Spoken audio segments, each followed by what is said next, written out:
Good afternoon. Good afternoon. Thank you for that kind applause. I am not Brandy Parisi, who was going to be chatting with y'all today. Brandy asked if I could cover this weekend, and I said yes, I would be very happy to do that. Because I, Robert McBride, really enjoy talking with him, David Dunsmeyer, music director of the Oregon Symphony. Yay!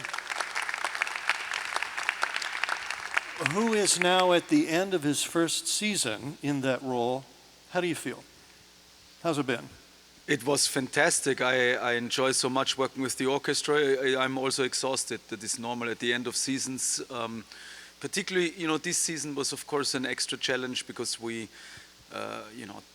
dealing with extra things like masking and then all kinds of program changes because soloists can't come or we had, so it's extra challenging for the organization, both for the staff and for the musicians. But it's a general feeling. I know that from.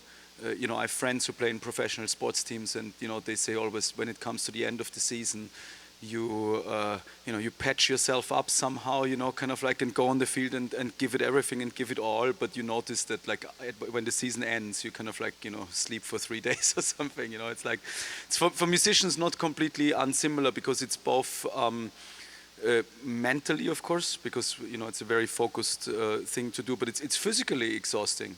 We all use our bodies. As a conductor, it's probably the most visual. But when you hold a violin up like that for 2 hours in a concert, and you do that repeatedly, and then you do it in the rehearsals, or the lips of the brass players, of the wind players. When you hold a flute, this is not an easy thing. Just these kind of things. When you come to the end of the season, you start to feel it in the body a little bit. Yeah. I loved how the season began with Mahler's Symphony No. 2, the Resurrection Symphony, as y'all were able to come back and perform together again. It was so wonderful to be here for that. And then ending the season with another big piece for orchestra with chorus, Beethoven's Ninth, which was really great last night. Really great. But before we get there, let's talk about the other pieces on tonight's program. The first one is interesting in many ways, and I would encourage you to get to know the composer, Gabriela Lena Frank, which you can do starting on page 10 of your program book. There's really interesting information about her background as a human and as a composer. Also, a few pages later, program notes about her work and the Berg songs that we'll hear in Beethoven's Ninth Symphony. And then after that, the texts that Gabriela Lena Frank wrote for her piece, which involves the chorus, and Beethoven's Ninth, and the songs all in here. They're kind of hard to read during the performance because it's a little dark. So I would encourage you to scan them before we get to that point. Actually, yeah, with the Berg songs, the texts are gorgeous. They come from 7 different poets. So it's every song has a different poet for the text. And so it's probably detracts from the experience to read along the texts while the singer is singing, because it's very gorgeous songs. They're very atmospheric. But since they're in German and need to be sung in German, it's maybe good to just read through the texts one time before, so you get a kind of like idea of the atmosphere of the different songs. Every song is a different theme. They are not connected thematically. They it's really 7 miniatures basically based on different poems. And that gives the soprano soloist in Beethoven 9 something else to do on this concert, which is nice for her. And what a voice. I think that's very important because Beethoven knew how to write fantastically for instruments, for orchestra. I mean, like uniquely fantastic composer. Piano, I love his writing, although it's a little bit awkward, but it's just brilliant. I think human voice was probably the one exception where he just he uses the human voice a little bit like an instrument. Like he would write for string quartet. That's the way he writes for the singers, and I think that makes it very uncomfortable singing. Even his opera, his one opera, there is also a reason that Beethoven didn't write like Mozart 20 operas or something, that he wrote just one. It's just the vocal writing is not the best. And I think it makes it uncomfortable for singers. I spoke yesterday about it, the soprano in the Beethoven 9. There is a passage where the soprano reaches a very high note. that's in itself not a problem. You know, sopranos are used to sing high notes, but when you think how Puccini arrives at high notes, it's often very easy beforehand, or there is kind of like a gap beforehand, or there is then a jump up, or so. So, you know, preparing the high notes so that, you know, the singer can focus on the high note. Beethoven, in contrast, just tires the soprano out for many bars before, gives her very little space to breathe, makes her sing non-stop and go up and up and up until she reaches the high note, and that makes it like 5 times as difficult, you know, to sing that. So it's very nice, I think, for a soprano to have something else to sing on a program as well. I like that. I haven't seen that done before in a Beethoven 9 concert, but I really like it. And the first piece by Gabriela Lena Frank is related to Beethoven's first and last symphonies and uses the chorus, and so that gives them something to do on the first half of the concert. Yeah, I think that's good. The chorus has, of course, a lot to do in Beethoven 9, but it's one movement, so it's not like a mass where you say like, well, I think the chorus is really enough. I really think Beethoven 9 is an orchestra piece first and foremost. With the addition of chorus when Beethoven wanted to express even more and just like go out there, you know, in the last movement. And so it's nice to have the chorus featured. And then with Gabriela Frank, we had a piece of her in the opening night. She's one of the members of our Creative Alliance, so she's very important to this organization. And I know Gabby very long, since more than 10 years now, I think about 10 years. I did world premieres of her, I worked with her, I know her personally. And so it was nice to have her included also, I think, in the you know season finale with a piece of her that you know, Pachamama is basically means Mother Earth, and she was thinking of how in Beethoven's time the Industrial Revolution, a little bit after Beethoven probably, like, you know, started to take off, and how that impacted in the long run our planet, and how we didn't see, you know, that for a while, but even when we saw that it really impacts our planet, we kind of like didn't react quickly enough, that's for sure. And so I think she wanted to write a piece about this, and then also it has a second theme about colonization and how painters in South America were hired to paint, of course, pictures for the missionaries, but how they managed to include, like, subversive somehow, some you know, other elements into their paintings, like on the side, some small elements of the, you know, Incan culture, for example, to kind of like, you know, subvert it a little bit. It's a very interesting theme. Good to read about in the program book. It's a very interesting concert, and I had never heard Pachamama Meets an Ode, because this is the West Coast premiere of that. I had never heard the Berg 7 early songs until last night. It was lovely to luxuriate in those. They're sort of Richard Strauss-ish, kind of, but also Bergian, very beautiful and lush. And what a voice. Wow, it must be a thrill to be able to stand up here and make that kind of sound. And she projects such a beautiful personality and such a joy in her presence, in interacting with you. Georgia is a joy to work with. She's one of these musicians that I think in that way she's similar to me. She, you can tell that she comes alive in the concert, you know, and not that she sounded great in rehearsals or so, but you can tell these people who are performers, you know, who kind of like want to sing for an audience, you know, and it's like, you know, I feel that sometimes, like when the concert starts, there's a special atmosphere, you know. I can't create it in the rehearsals. I can try to conduct well in rehearsals, I can try to be energetic, but it's not the same. And I noticed that with her, that the moment she sang the first 2 notes yesterday in the concert, I was like, wow. You know, I mean, there is a true performer, you know, who needs an audience in front of her to kind of like reach her maximum, you know. So wonderful. It was wonderful to share the stage with her. Sure, there are composers and copyists and publishers, and there are performers and instrumentalists and singers and conductors, but without you, it all kind of doesn't mean anything. For me, it's all about the audience. I know that, you know, maybe among artists there are different opinions, but for me, I mean, why are we playing? We're playing for an audience. We're playing so that you feel something, that you experience something, that you have either a wonderful evening, a wonderful afternoon, that, you know, there is something special you experience, that is unique, to the concert hall when you see like 100-something people sweat together on stage, breathe together on stage, have this what is nearly brain link, that we have on stage, and experience that. Then I think that's what we're here for. We're not here to serve ourselves. We're here to serve the composer and to the audience. So that's the only reason why we perform, right? And there's tremendous unity in the hall when you're really paying attention undistractedly, as was the case last night, from the first notes of Beethoven 9. I mean, you really had the audience with that piece.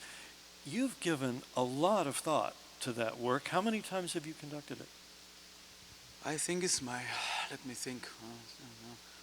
I mean, in concerts, I've done a lot of concerts. I think it's the 4th time that I do it, with different orchestra. So I think it's the 4th time I do with it, which is quite low, actually, the number for a conductor, because it's a very, very popular piece. But I started fairly late. When I got my first music directorship in the Illinois Philharmonic about 10 years ago, I hadn't conducted Beethoven 9, and then it came to the point where I had conducted all other Beethoven symphonies before, I think, or maybe the 8th with the exception of the 8th, but I had done a lot of a lot of other symphonies, and I thought I have to put it on the schedule, right? I mean, it's really a work that needs to be done. The interesting thing for me was when I learned the score. Oh, it was tough. Oh, that piece is so long and so complicated. It's on a different level. And I spoke with Sarah, our concertmaster, after the rehearsals, and she said, it doesn't matter how often you play it. It doesn't matter how often you perform it. It doesn't matter how well you know it. It's always tough. It's on a different scale. When you think even the 3rd symphony, which is pretty long, is not even 40 minutes. And that was an outlier in Beethoven's time in terms of length. And then the 9th is 65 minutes, something like that, and bigger orchestra and complicated. His writing is different. It doesn't look on the page exactly like a Beethoven symphony. It reaches. He basically threw out everything, every shackle, so every kind of what you should do, and he just wrote whatever he wanted to. You can tell that, right? And so I remember when I learned it the first time, it took me a lot of time to learn that score. It's long and it's big and it's complicated. Do you study scores at the piano? I know you're a pianist. Yeah, I do. That's the way that I was trained in Austria. Right. When you want to study conducting, you have to come from the piano. The piano is one of the skills that is at the audition.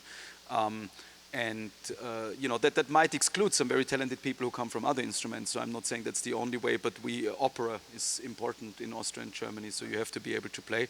And part of the, some of the big part of the training is how to play a score and how to play opera. I'm astonished at people who can put an orchestral score in front of them on the piano and play it, and hit all those parts and transpose as necessary. Wow, that's crazy. It's practice. Trust me. When I started, I didn't realize when I was 18 and I started studying conducting, I didn't know so much about the transposing instruments. And so when I realized that what is on the page is not necessarily what you have to play, because the transposing means that some instruments. When you play on a violin clef, for example, you learn to read that clef and then you play the notes there, right? So in some ways it becomes second nature. It becomes very simple. It becomes like reading a book. Now, a clarinet in B flat, for example, means you have to play a full tone lower while reading still the same violin clef. So imagine you read a book where every letter is exchanged with a letter one step further in the alphabet, and you kind of eventually you could do that also with a book, right? You just have to learn it. It's a skill. You just have to train and train. But I remember I was so annoyed. When I started reading these transposing instruments, I was like, why on earth is it written like that? Yeah. It gets so complicated. It's very complicated what these people do in many different ways. There's a tremendous amount of mental energy and intelligence required to do what he does, what all these men and women do, and we all get to benefit from that, and it's a wonderful thing. I'm really glad you're here now to enjoy this conversation and to enjoy this program this afternoon, because it's really interesting and very moving and full of joy. Schiller's Ode to Joy is really brought to life by Beethoven. I've always wondered what Schiller would think of what Beethoven did with those words. No way to know. We should talk about since we're at the end of the orchestra's 125th season. You guys are really old. Yeah, we are one of the oldest orchestras in America. Right. Absolutely. We should talk about next season. Here's the brochure. You can pick one up before you leave today. There are a bunch on the table in the lobby. Much to look forward to coming up next year. 2 Mahler symphonies. David's going to conduct both the 4th and the 5th. Yay. Yes. Carmina Burana, which is always big fun. Emanuel Ax coming back this season, beginning with Renee Fleming again. Yay. What else? What are you looking forward to next year? Yeah, I mean, like, working with Renee Fleming is special, yeah. When I'm saying, please, if you, want to hear Renee Fleming, which I assume many of you would like to, because she's a real superstar, buy your tickets early for opening night, because I think that's, likely to sell out, fairly quickly. I mean, she's really still this big superstar and very special. I heard her one time live in the audience in Denmark about 15 years ago. And it was special. It was unique. I mean, she deserves her name and she deserves her recognition. I didn't know what to expect, and I came there to the concert and I heard her live and I was stunned. It was still to this day one of the very special, unique experiences that I had myself in the audience with listening to somebody. And the piece is fantastic. It's from Kevin Putz, who is one of my absolute favorite composers, living composers in America. Not hard to listen to. It's a very, very melodic. A piece about a love story. So very, very special. I think a very unique project. There will be some visual element to it as well. I can really recommend that. And then I'm very, very, very pleased that next season I will do Mahler 4 and 5 in one season. I always wanted to do that. I think these 2 pieces belong together. For me, 4th Symphony and 5th Symphony is like one big piece in 2 parts. It's like Mahler 5 is kind of the continuation of Mahler 4, and so I'm extremely looking forward to do that both in one season. And if you can have that experience, I hope you will agree with me afterwards that it makes a lot of sense to hear these pieces fairly close to each other. I'm very much looking forward that Andy Akiho is a new member of our Creative Alliance. He lives in Portland as well. I think between New York and Portland, has a home here. He's fantastic. I don't know if some of you remember, we did the world premiere of his percussion concerto, and that was, after world premieres, you never know what you get with a world premiere, right? Sometimes the reactions are mixed. Sometimes people love it, sometimes not. But with his percussion concerto, I remember, both from the orchestra and from audience members, so many people came to me and were like, when can we do something of him again? Can we record that piece? What's up with him? Like, how much can he write, basically? And then he wrote a piece for our virtual gala, which I watched from home, and I thought that was magnificent. He is truly, truly sensational, truly very special artist, and he will play himself with us. He wrote the steel pan concerto. It's at the drum. And he will play himself, so he will be the soloist and the composer for this piece. And then we have Schubert's wonderful 9th Symphony on the program, a piece that I love with all my heart, particularly because I didn't always love it. And my father always told me it's one of the most incredible pieces of all time. And I argued with him. I said, I don't believe so. And then after I got to know the piece better and conducted it myself, I had to go to my dad and say, you were right, I was wrong. It is one of the most magnificent pieces ever written. So, how much does your son argue with you? He's a good kid. He's 14, but he's a good kid. He does, he does argue. He should. I would be shocked if a 14-year-old doesn't, sometimes talk. I also want him to have his own mind. I want him to understand that he needs to make his own mind up about things, but he's not a contrarian person. He doesn't argue just for arguing's sake. He's willing to listen to good arguments, and sometimes I have to say to him, you were right, I was wrong, as it happens. So yeah, I do really enjoy how our tastes change over time. You didn't really get Schubert 9, and now you think it's wonderful. You've had a lot of that in your life, right? There's something that you really like, and then later you go, I don't really care about that. Or there's something you don't really understand or have a taste for, and then eventually, suddenly, it just really works for you. I think it also has to do with interpretation. What we're doing here on stage is trying to represent the composer, the best we can, and trying to play the pieces that we think is the most convincing way. But everybody does in a different way. So if there is a piece, I would actually encourage you. If there is a piece that you think you maybe don't like, you look at the season, you're like, I'm not really excited about hearing that piece. Definitely come and definitely listen to it again. It might just be that a different take on it, a different viewpoint might convince you, or you might sit there and be like, no, it's really the piece. I heard it now like in 4 different versions, and I still don't like it. So then it's probably the piece. But often you come and it's a different interpreter, it's a different orchestra maybe, or just a different way to be played. Doesn't mean it's a better way. It just means it's a way that connects maybe with you personally more. Then you might really rediscover a piece, and that happened to me sometimes. That some interpreters did a little bit different tempo, maybe different way, and I was like, wow, I actually liked that piece. I didn't know, and so that's a beautiful discovery. I think it's a very joyful moment when you sit and you don't expect a lot, and then you're like, you know what, I actually really like that. So we talked a little bit about next season, but you have to look farther ahead than that. Soloists, for example, are really in demand and they'll be booked years out. How far ahead are you looking? Too far.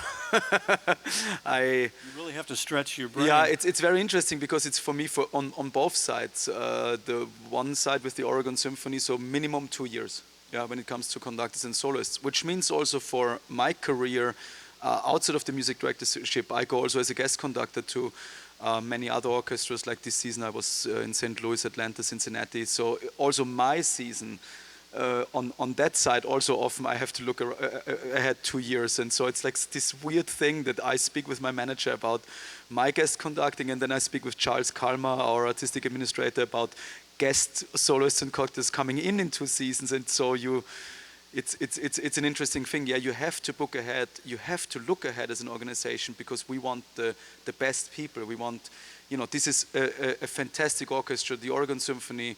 I mean, I'm preaching to the choir here, of course, but the Oregon Symphony is one of the top orchestras in America. You have here a real top orchestra, and we want top soloists. We want, yeah, it's really true. And we want top soloists, we want top conductors coming here, and these people get booked up early, so we need to be early as well. You, when you're music director, are here some of the time conducting, as you are today. Other times, as you said, you're off conducting an orchestra somewhere else, and then some other conductor is here. How much do you professional conductors get to talk to each other, or are you never in the same place at the same time? Yeah, that's a little bit the problem. We are not often in the same place at the same time. It's a very joyous occasion. Like sometimes when I conduct in Denmark, one of my best friends who is a conductor, he conducted here, Christian Klüksen, fantastic conductor. The orchestra liked him very much. He lives in Copenhagen. And so when I conduct in Denmark, sometimes he happens to be at home. And so I always write to him, or I always call him, and I'm like, are you around? So then we meet. But unfortunately, it's very seldomly that conductors run into each other in the same city, both working, right? Because that's a little bit exclusively, we can't both be on stage at the same time. So, yeah.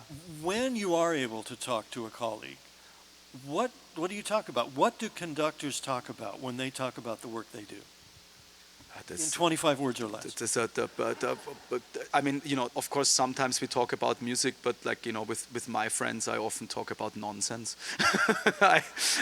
It's, when I, for example, when I meet Christian or so, and then we go and have, maybe a couple of beers in the town or so, it's just like, we catch up on life often. Because like I said, we see each other, if we're lucky, we see each other once a year. So there is often a lot of, things to catch up, about relationships, friendships, just the world and so. And then, of course, it also goes into, hey, how is your job going? Hey, have you conducted this orchestra? Oh, that was great, or, that was tricky. Have you ever, worked with this soloist? So it's kind of like dipping in and out, but it's seldomly that the conversation is mainly about music. We have a chat group now on WhatsApp, a WhatsApp group where we, if somebody has a question, you have not done a piece before, we ask each other, like, have you done that piece before? Do you have any advice? What is tricky? Do you have a material? Is there some problems with balance? These kind of things. Yeah, we have a chat group where it's very helpful, very helpful. Have you enjoyed this? Yeah, me too. It's so fun to talk with interesting people and learn things. Let's keep doing that, okay? Lifelong learning. Thank you for being here, for supporting the Oregon Symphony. They are so worthy of our support and admiration. David Dunsmuir.